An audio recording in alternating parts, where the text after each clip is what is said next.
Salut à tous, on se retrouve aujourd'hui pour l'épisode 1162 du Zap Image. On commence avec une info qui date il y a 8 ans jour pour jour.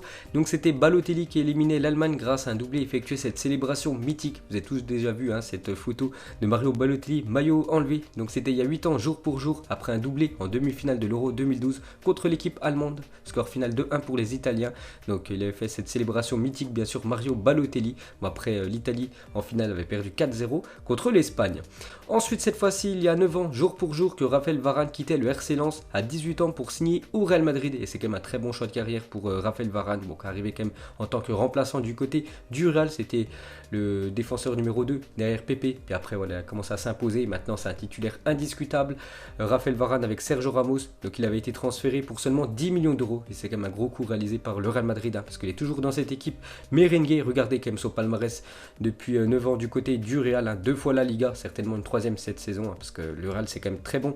Cette année, une Coupe du Roi, 2 Super Coupes d'Espagne, 4 Ligues des Champions, exceptionnel bien sûr Raphaël Varane, 3 Super Coupes d'Europe et 4 Coupes du Monde des clubs. On parle même pas aussi de son palmarès en équipe de France. Voilà, il a une Coupe du Monde. Donc magnifique quand même cette carrière de Raphaël Varane. Donc il y a 9 ans, jour pour jour, il arrivait en Espagne. Et cette fois-ci, il y a 4 ans, jour pour jour, Sadio Mané signé à Liverpool contre seulement 41 millions d'euros. Donc je pense actuellement, il vaut le double, peut-être le triple. Sadio Mané. Donc depuis, il a gagné une PL, une Ligue des Champions, une Super Coupe d'Europe et une Coupe du Monde des clubs. Donc son ancien club c'était Southampton, donc il avait rejoint cette équipe des Reds. Ensuite on va parler des quarts de finale de la FA Cup qui avait lieu ce week-end. On commence avec Newcastle contre l'équipe de Manchester City et c'est City qui est venu s'imposer 2-0 du côté de Newcastle, donc qualification pour les demi-finales pour l'équipe de City. Donc un but de Kevin De Bruyne qui a fêté hier ses 29 ans, le milieu offensif belge, et un but de Raheem Sterling. Donc on revient sur l'attaquant anglais les gars. Donc cette saison toute compétition confondue, il a des belles stats Sterling parce qu'en tout 42 matchs, 22 buts et 7 passes D pour lui. Ensuite cette fois-ci on va parler d'un autre quart de finale, c'est Sheffield United contre l'équipe de Arsenal et deuxième victoire de suite pour les Gunners. Donc 2-1 se sont imposés l'équipe de Arsenal, donc les Gunners se qualifient pour les demi-finales de la FA Cup grâce à des buts de Nicolas Pepe et de Ceballos. Donc on revient sur Nicolas Pepe les gars, donc ses stats cette saison, toute compétition confondue, donc 35 matchs, 8 buts, 8 passes D pour l'attaquant ivoirien. Ensuite cette fois-ci on va parler d'un autre match de FA Cup, Manchester United du côté de Norwich. Donc en première ligue Norwich c'est quand même dernier du championnat, mais là c'est de la coupe, c'était différent. Mais Manchester a fait le taf les gars, donc qualification de Manchester United après prolongation quand même pour les demi-finales de la FA Cup. Et pour finir les gars c'est Chelsea qui est venu s'imposer 1-0 du côté de Leicester. Donc c'est Ross Barkley qui a inscrit l'unique but de la rencontre. Donc on connaît déjà les affiches des demi-finales de la FA Cup. Donc ça sera Manchester United contre l'équipe de Chelsea et l'autre demi-finale Arsenal City. Ensuite on quitte l'Angleterre direction l'Allemagne car ce week-end c'était la dernière journée du championnat allemand. Donc on peut voir tous les matchs qui avaient lieu samedi après-midi. Donc on peut voir quelques surprises quand même.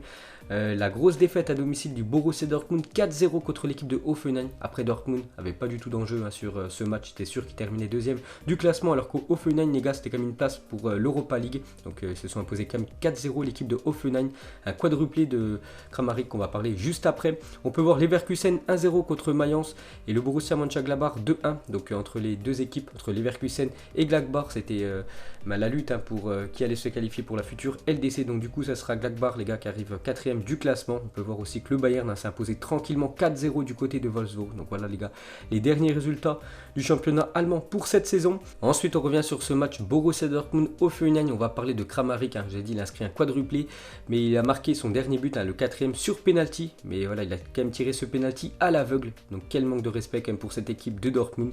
Donc il n'a pas du tout respecté cette équipe de Dortmund. Kramaric, on peut le voir en train de tirer son péno. Il regardait derrière lui, incroyable, il a quand même réussi à marquer. Donc le ballon est passé juste en dessous du gardien. Ensuite les gars on va parler de Schalke 04, grosse défaite encore de Schalke 04 les gars ce week-end. Ils se sont inclinés 4-0 du côté de Fribourg et incroyable fin de saison catastrophique de Schalke 04. Donc à la journée numéro 18, Schalke est 5ème à 3 points de la deuxième place. Ils avaient 33 points les gars à la 18e journée et depuis voilà, la fin du championnat, donc journée 34, Schalke n'a gagné aucun de ses 16 derniers matchs, donc 10 défaites. Ils ont fait quand même 10 défaites et 6 matchs nuls, 0 victoire sur leurs 16 derniers matchs et terminent 12e. Heureusement qu'ils avaient pris beaucoup de points en première partie de saison, sinon tout simplement ils auraient été relégués, cette équipe allemande. Ensuite on va parler du Bayern Munich, donc le 8e titre quand même d'affilée, donc on le sait depuis la semaine dernière, mais ce week-end les gars ils ont reçu le trophée du championnat allemand, donc félicitations au Bayern qui a écrasé cette Bundesliga, il n'y a rien à dire. Donc meilleur buteur Lewandowski, on va parler juste après, 34 buts pour Lewandowski, meilleur passeur Thomas Müller, 21 buts, voilà, donc meilleur buteur, meilleur passeur, c'est comme un joueur du Bayern, en tout 100 buts marqués par l'équipe du Bayern, ils ont franchi cette barre des 100 buts inscrits en championnat, 19 victoires, un match nul sur les 20 derniers matchs pour l'équipe du Bayern, la dernière défaite remonte à décembre 2019, champion avec 13 points d'avance, rien à dire, trop fort cette équipe du Bayern. Ensuite du coup, regardez le classement final des meilleurs buteurs de la saison en Allemagne, donc Robert Lewandowski, 34 buts pour le Polonais, 34 buts en 34 matchs, incroyable.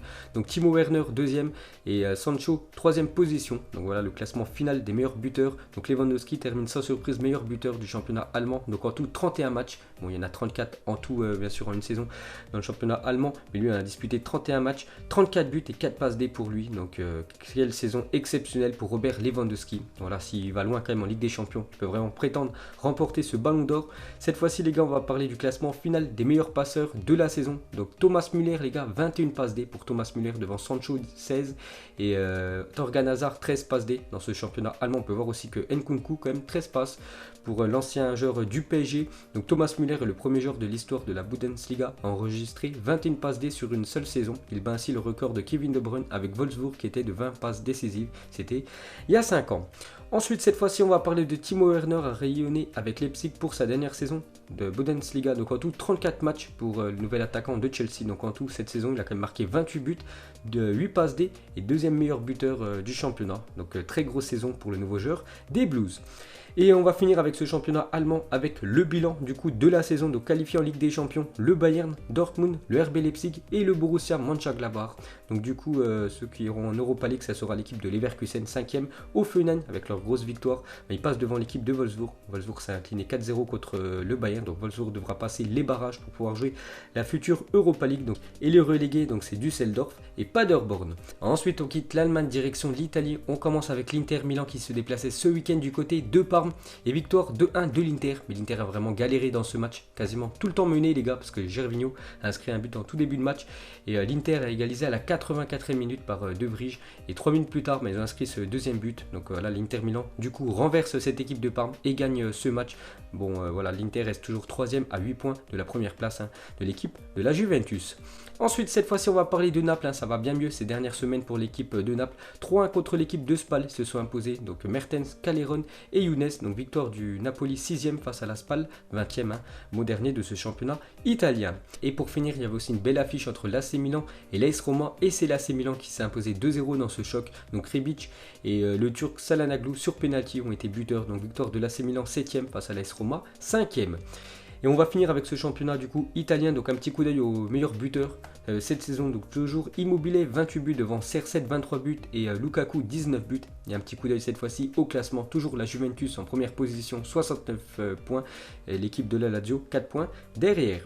Ensuite les gars, on quitte l'Italie, direction l'Espagne. On commence avec le Real Madrid qui jouait hier soir contre l'équipe de Barcelone. Donc c'était l'Espagnol de Barcelone bien sûr. Et victoire du Real Madrid 1-0.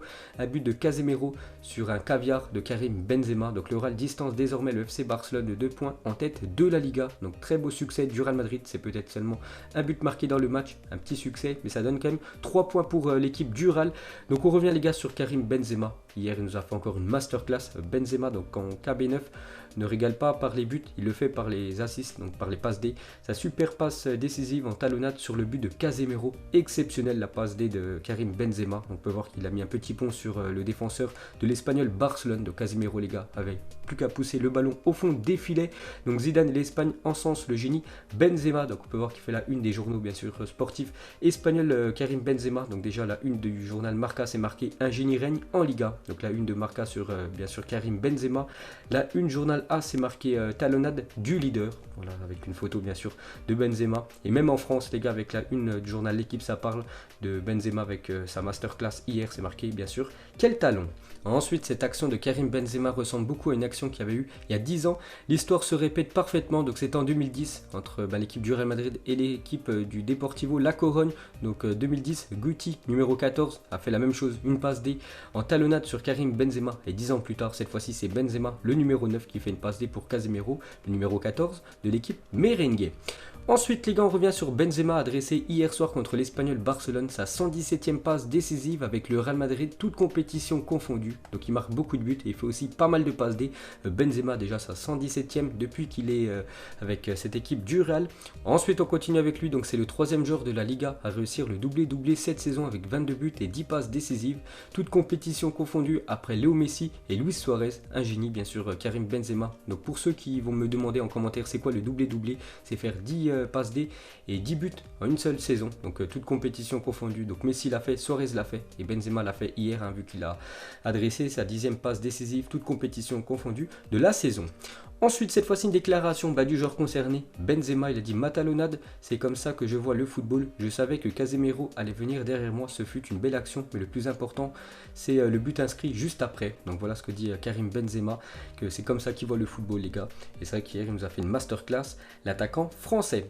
Ensuite, une déclaration du buteur hier, Casemiro. Bon, après, il avait juste à pousser le ballon, mais voilà, il était là où il fallait. Le milieu brésilien, donc il a dit: c'est injuste de parler de mon but. Je marque grâce à une passe phénoménale qui me permet d'être seul face au but. C'est encore une finale que nous remportons grâce à ça. Quand vous connaissez Benzema, c'est normal de le voir faire ces gestes comme ça. Nous connaissons ses qualités, on sait qu'il n'est pas seulement un numéro 9, c'est aussi un numéro 10. Ce but, c'est celui de Karim. Donc voilà, la très belle déclaration de Casemiro sur l'attaquant français Benzema. Ensuite, cette fois-ci, une déclaration de Zidane, l'entraîneur, sur Benzema. Il a dit: je pense au génie, je pense à ce geste de classe, je pense à tous les gens qui aiment voir du beau football. Et ce qui est encore plus beau, c'est de voir que son copain Casemiro, en l'occurrence, sait que Karim peut faire ce genre d'action. Donc voilà aussi la belle déclaration de Zidane par rapport au geste magnifique de Benzema hier. Et pour finir, les gars, une ancienne légende aussi du Real Madrid, Emilio Butragueno, il a dit: l'action de Benzema a été aussi spectaculaire que fondamentale dans la lutte pour le titre. C'est une des meilleures actions de la saison. Il a vu Casemiro dans son dos et cela démontre le joueur de qualité qu'il est. Donc tout simplement légende du côté du Real Madrid, Benzema. Ensuite, on revient sur Zidane, mais cette fois-ci il parle plus du match. Il a dit: l'équipe de l'Espagnol est dernière, mais nous avons dû lutter pour l'emporter. Ils ont fait un grand match et nous avons gagné, ce qui est le plus important. Nous avons été meilleurs que physiquement en seconde période et ce fut décisif. Donc voilà ce que dit Zidane sur la prestation de son équipe hier. Ensuite, cette fois-ci, on va parler du FC Barcelone qui joue contre Celta Vigo ce week-end et mauvais résultat pour le Barça. Même si un point pris à l'extérieur, c'est toujours un bon point pris. Mais là, les gars, ils menaient quand même 2-1 à la 88e minute. Ils ont craqué en toute fin de match. Bon, après, Aspas a marqué un magnifique coup franc. Donc 2 partout entre Celta Vigo et l'équipe du FC Barcelone. Donc ça fait pas du tout les affaires, les gars du Barça, vu que maintenant l'équipe du Real a 2 points d'avance sur l'équipe du FC Barcelone. Donc on peut voir la détresse de Léo Messi à la fin du match après ce but de Aspas. Il sait certainement que la Liga cette année, ça va lui échapper. Donc on revient sur Messi, a tenté quand même 14 frappes sur ses 2 derniers matchs. Il n'en a cadré aucune. 14 frappes tentées par Léo Messi, aucune cadrée. Ça c'est plutôt rare quand même pour le dire. Donc une stat assez incroyable pour l'Argentin. Donc on a une petite stat sur Léo Messi, c'est un peu moins bien quand même sur ses 2 derniers matchs. Et pour finir sur cette rencontre, donc l'arrêt incroyable de Ter Stegen à la dernière minute qui sauve le Barça d'une défaite. Donc je vais dire, ils ont failli gagner le match, vu qu'ils gagnaient 2 à la 88e minute. Mais ils ont failli perdre le match quand même, l'équipe du Barça, parce que Ter Stegen, les gars, dans les dernières secondes du match, a fait une parade exceptionnelle et a permis au Barça au moins de prendre un point et encore espérer, pourquoi pas, un faux pas du Real et remporter cette Liga. Et pour finir avec cette Liga, du coup un petit coup d'œil au classement. Donc toujours le Real Madrid première position, 2 points d'avance sur l'équipe du Barça. N'oubliez pas que le Barça joue demain à 22h contre l'équipe de l'Atlético Madrid. Faut pas interdit pour les Blaugrana. Ensuite, regardez la une Journal Sport. Aujourd'hui en Espagne, c'est marqué en titre signé. Donc Pjanic est déjà joueur du Barça après avoir passé son test médical à Turin et il ne reste plus qu'au club pour le rendre officiel. Donc le milieu de terrain de la Juventus bosniaque continuera à jouer dans son équipe actuelle jusqu'à la fin de cette saison. Donc en gros, on en parle depuis quelques temps. Ça devrait être officiel, les gars, dans les prochaines heures, peut-être aujourd'hui ou peut-être demain, les gars. Donc Pjanic du côté du Barça, Arthur du côté de la Juventus. Voilà, on peut voir qu'il y en a un c'est signé, l'autre c'est vendu. Donc Arthur du côté de la Juventus. Donc Arthur, après le match du Barça samedi, il s'est rendu directement à Turin pour passer sa visite médicale. Et pour finir ce Zap Image, donc qui de Messi ou Benzema réalise la meilleure saison en Liga d'après vous? Donc qui sera récompensé meilleur joueur du championnat espagnol cette saison entre Léo Messi, donc n'oubliez pas que Messi, meilleur buteur, meilleur passeur, et Karim Benzema qui fait une très très grosse saison, donc deuxième meilleur buteur, deuxième meilleur passeur, derrière Léo Messi, mais peut-être Benzema va gagner la Liga contrairement à Léo Messi. Donc pour vous, qui sera élu meilleur joueur de cette saison dans le championnat espagnol? Ça devrait se jouer entre ces deux-là. Donc voilà les gars, la fin de ce Zap Image 1162. Donc si ça vous a plu, un petit like et je vous ferai l'épisode 1163 demain. Donc moi je vous laisse et je vous dis à la prochaine comme d'habitude. Ciao à tous.